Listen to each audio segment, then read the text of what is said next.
the countries of Central and Eastern Europe are under almost direct threat. I mean, they could be within months of military attack of some form or other from the Russians. I mean, that we're now at that stage, and there's no longer any guarantee that America will be there to support them. So, we talk a lot about the implications of the Trump presidency for Ukraine and how dire the situation is for Ukraine, and that's a very important discussion. That's very true.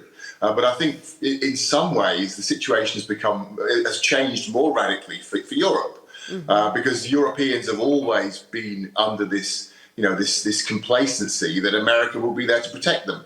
That's why they've got themselves into the predicament that they have. That's why they're so far behind in their armaments. That's why they've allowed themselves to become partially disarmed.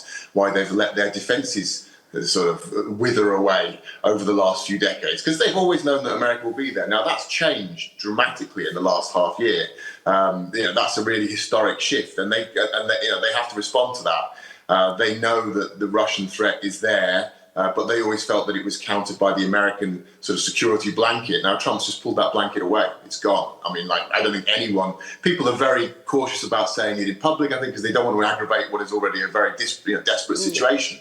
But I think behind closed doors, they all appreciate very well that America is no longer a reliable partner in terms of NATO, and specifically in terms of Article 5. Trump has made that clear. His representatives, his officials have also, more or less been quite, they're really struggling to say that they're still fully committed. I think that speaks for itself. So Europe had a massive rearmament issue that they have to address. They need to do that as a top priority. They need to sell that to their domestic audiences. I think it's crucially important for democracies. So there needs to be a massive shift in the information messaging that's going on across Europe and the West. They need to be telling them we need to arm, and we need to do it now.